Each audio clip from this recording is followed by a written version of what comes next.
Malapit talaga. Dito tayo sa gilid-gilid dadaan para walang init. Yan. Talagang historic place dito. Ano?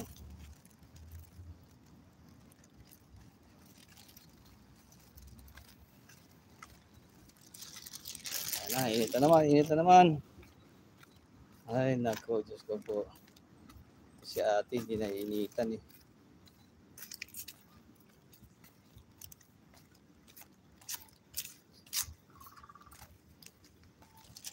Yun. Si Manang, taga caretaker yan dito sa ano, park. Parang park kasi ito eh.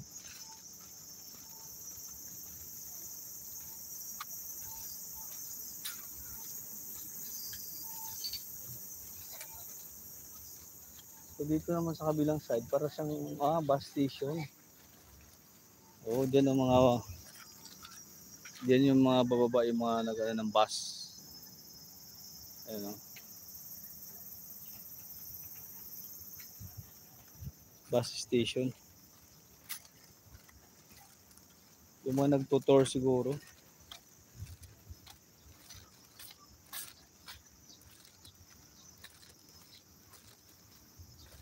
Malapit na. Kunting hakbangin na lang natin. Sa kabilang side ay ang spectrum of the Sis na guys.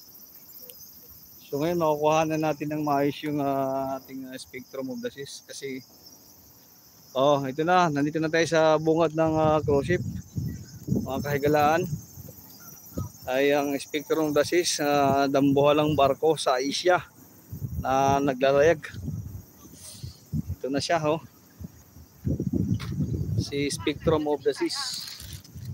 So tayo pwesto muna pang samantagal kasi sobrang init. Pagpapahangin muna tayo. Tayo ay magpapahangin muna dito sa bandang spectrum of the Sis guys.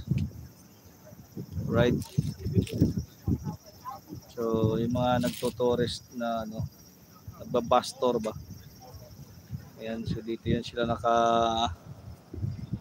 dito sila dumaan banda yung mga nagtutor. Yan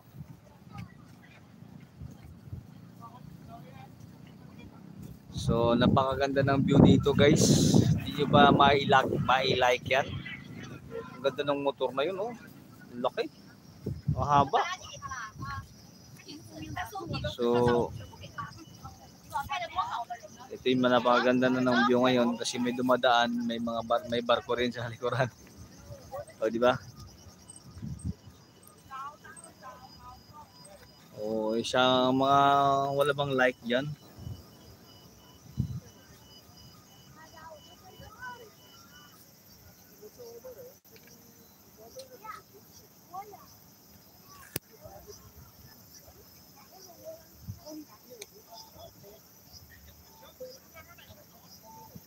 Ano?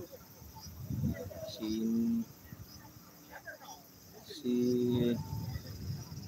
tourist guide siguro yun.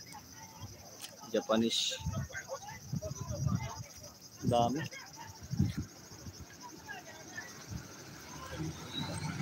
Dami nila.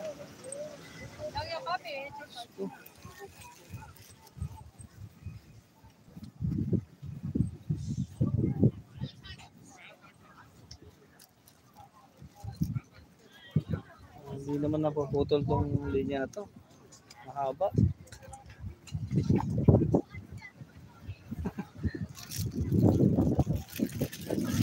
Hindi sa kabilang side para walang masyadong dumadaan. Sobrang dami dumadaan.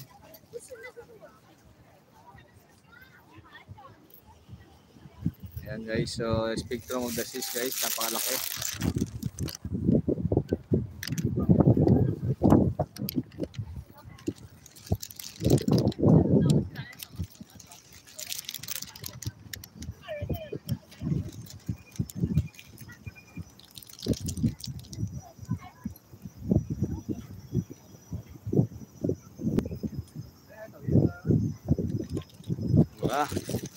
Sarap ng hangin dito.